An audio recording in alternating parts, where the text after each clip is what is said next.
Salam sejahtera, terima kasih karena bersama dengan saya di Nazilin Unity Channel. Tidak lama lagi pilihan raya negeri Sabah akan berlangsung. Ada yang mengandaikan Dewan Undangan Negeri Sabah akan bubar minggu depan dan minggu depan. Sudah banyak spekulasi keluar menyatakan kononnya, ramalan demi ramalan kononnya Dewan Undangan Negeri Sabah akan bubar pada bulan September ini.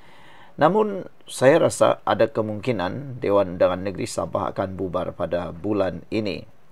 Tapi, yang menjadi tanya-tanya sekarang, siapa yang akan menang, siapa yang mendahului? Ini jawabannya. JRS kini memiliki kelebihan pada PRN Sabah.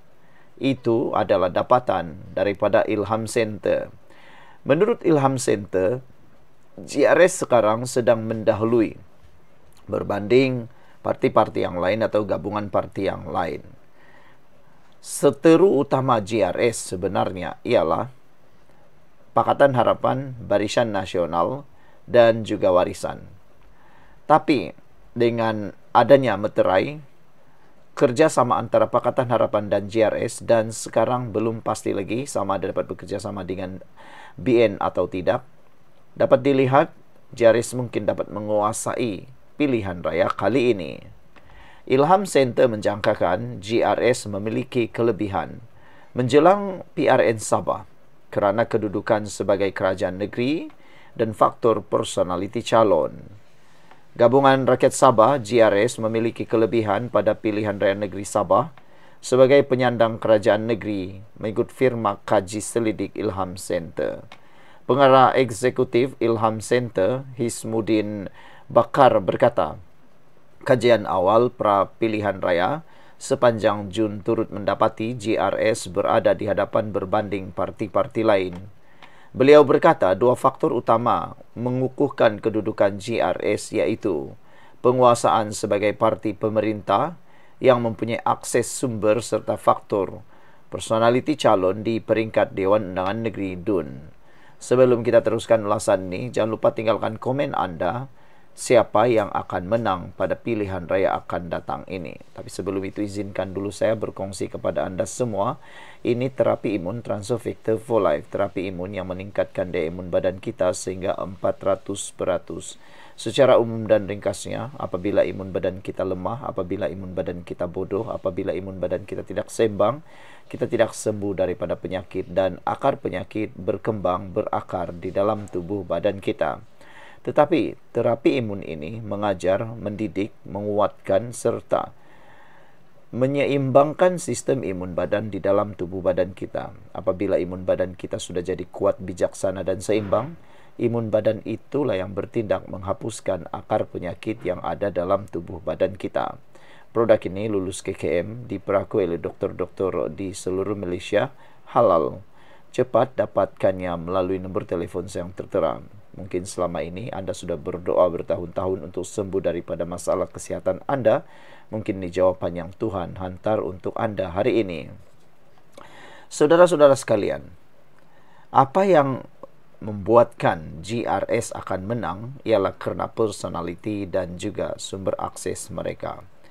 Di Sabah, politiknya agak unik, kata beliau. Walaupun ada isu rentas negeri seperti rasuah atau infrastruktur, pengundi lebih menilai calon di kawasan masing-masing, katanya dalam satu kenyataan.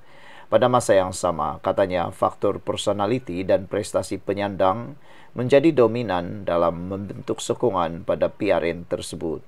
Beliau berkata Ilham Center turut mendapati sokongan terhadap parti lain lebih terarah mengikut kawasan. Contohnya, Warisan mempunyai pengaruh di kawasan pantai timur seperti Tawau dan Kalabakan, tetapi sukar menembusi kawasan Kadazan Dusun Murut KDMR. Bagi Pakatan Harapan pula kekal dengan sokongan di kawasan bandar, terutama kawasan seperti Sandakan dan Kota Kinabalu. Bagi PBS dan STA dilihat lebih kukuh di kawasan KDMR. Begitu juga parti KDM yang diasaskan Datuk Peter Antoni pula mula mendapat perhatian, khususnya dengan gerakan pemimpin di kawasan bandar seperti Adun Datuk Wetrom Bahanda. Hismuddin berkata UMNO dan Barisan Nasional BN pula dilihat agak bergelut Selepas berdepan isu lompat parti dan kesukaran menarik sokongan pengundi muda. Kajian juga menekankan bahawa segmen pengundi muda merangkumi mereka berusia 18 hingga 40 tahun merupakan faktor penentu. Jadi bagi saya, UMNO berhadapan dengan tugas berat untuk menembusi ataupun meyakinkan segmen pengundi muda. Beliau berkata di beberapa kawasan Dewan Undangan Negeri, kelompok pengundi muda ini mencecah hingga 60% daripada jumlah keseluruhan pengundi. Segmen muda adalah kelompok atas pagar yang tinggi. Kegagalan mengurus atau meyakinkan mereka boleh membawa risiko besar kepada mana-mana parti atau calon untuk melepasi garis kemenangan, katanya lagi. Beliau turut menjelaskan ketika kajian dibuat, isu Zara Khairina belum lagi panas ataupun baru saja bermula. Jadi, kajian dilakukan ketika itu tanpa mengambil kira isu yang berlaku melibatkan Zara Khairina. Justru katanya, calon dan prestasi penyandang kekal menjadi penentu utama sokongan pengundi menjelang PRN Sabah akan datang. Mengikut rumusan yang dibuat, JRS masih mendahului parti-parti lain kerana kelebihan sebagai penyandang, akses sumber dan juga jentera kerajaan, katanya. Sebelum kita berpisah, apa pula pendapat anda semua? Sekian dulu untuk kali ini, jumpa lagi, bye-bye. Salam sejahtera, terima kasih kerana bersama dengan saya di Nazilin Unity Channel. Ada yang orang menganggap kenyataan PAS kali ini, kenyataan paling sombong maha dunia, maha kayangan. Mereka menganggap mereka lah yang paling bagus, sehingga para penyokong Anwar Ibrahim, Pakatan Harapan, khususnya pemimpin-pemimpin daripada PKR akhirnya menunjukkan respon segera. Ini apabila pemimpin daripada PAS menyatakan setakat macam Anwar, PAS boleh cari 3-4 lori calon Perdana Menteri. Punyalah temberang, kata netizen. Para pemimpin daripada PKR turut menemplak kenyataan daripada PAS ini yang menyatakan kononnya mereka ada calon Perdana Menteri yang lebih hebat daripada Anwar, bahkan sampai 3-4 lori calon. Tapi netizen mengingatkan mereka. Kata netizen, kau jangan sembarang cakap. Belum pernah ada pemimpin ataupun belum ada pernah Perdana Menteri daripada PAS. Yang ada hanya ketua menteri ataupun hanya ada menteri besar. Mereka membandingkan menteri besar yang ada di Kedah, di Perlis, di Kelantan dan di Terengganu. Mereka bertanya, sejauh mana kehebatan menteri-menteri besar daripada PAS? Paling bagus pemimpin mereka ialah menteri besar. Dan jika dilihat, menteri besar mereka yang paling hebat mereka katakan ialah Sanusi Maknor. Jadi, yang menjadi tanda tanya ramai netizen ialah kenapa banyak masalah dalam projek di Kedah. Sanusi Maknor seringkali dicop sebagai menteri besar yang gagal di Kedah. Selain daripada itu, paling teruk sekali ialah di Kelantan. Sudah berapa lama PAS memegang kerajaan Kelantan, menerajui negeri Kelantan. Tapi sampai ke hari ini, Kelantan masih ke belakang. Kelantan masih lagi sebagai negeri yang antara termundur di Malaysia. Itukah yang disebut sebagai menteri besar ataupun pemimpin PAS adalah lebih ramai daripada Anwar Ibrahim, lebih baik daripada Anwar Ibrahim? Tinggalkan komen anda. Sebelum itu, izinkan saya kongsikan dulu, ini terapi imun Transfer Factor for Life. Terapi imun yang meningkatkan daya imun badan kita sehingga 400%.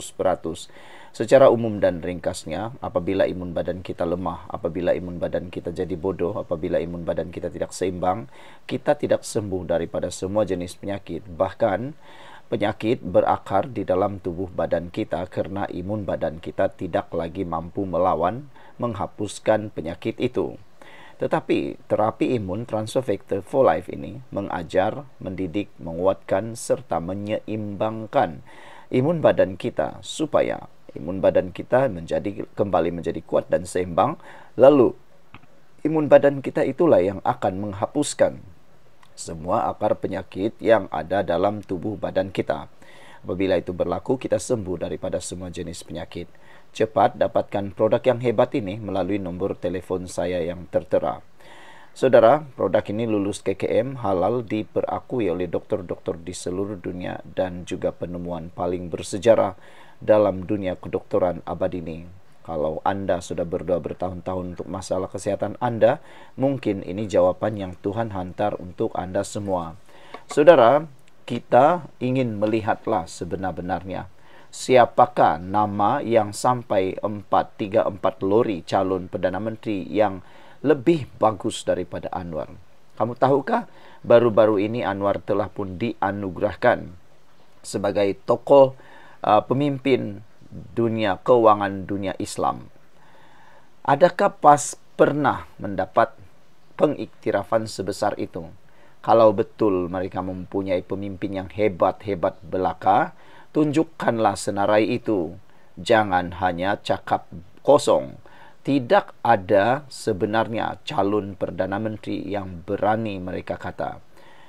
Bahkan seperti yang telah dicadangkan oleh Ketua Pemuda PAS baru-baru ini, melalui Pemuda PAS, dia kata, calon yang terbaik jadi Perdana Menteri pilihan pertama ialah Tuan Ibrahim Tuan Man, dan selain itu Sanusi. Anda fikirlah sendiri, betulkah Tuan Ibrahim Tuan Man itu lebih baik daripada Anwar? Betulkah Sanusi itu lebih baik daripada Anwar? Tuan Ibrahim Tuan Man, kata netizen, cakap saja lebih, tapi sebenarnya tidak berisi. Beberapa komen daripada netizen menjawab kepada kenyataan luar biasa PAS ini ialah, patutlah pun semua negeri di bawah SG4, bawah Perikatan Nasional, mempunyai kejayaan ekonomi yang cemerlang sehingga terbaik di dunia. Lihat saja Kelantan, negara termaju di dunia, kata Semivelu menyindir kenyataan ini. Purple Mouse kata, memang PAS boleh cari Perdana Menteri 2-3 lori, tapi kalau jenis lembu-lembu atau kambing buat apa? Dengan Muhyiddin pun tak dapat beat, sembang kari sahaja, kata Purple Mouse. Purple Mouse juga mengatakan bahawa cakap besar sajalah kau ni, katanya. Tengok diri sendiri layak jadi duta pun tak lepas. Ada duta pun tiada apa-apa sumbangan, katanya. Calon Perdana Menteri pun tak jumpa-jumpa. Nak sembang pasal Anwar boleh cari 2 hingga 3 lori orang lebih baik daripada Anwar. Kalau 2-3 orang macam Sanusi, Idris, Amsuri, Razman, baik tak payahlah, kata beliau. Sekian untuk kali ini. Jangan lupa tinggalkan komen anda. Kita jumpa lagi. Bye-bye.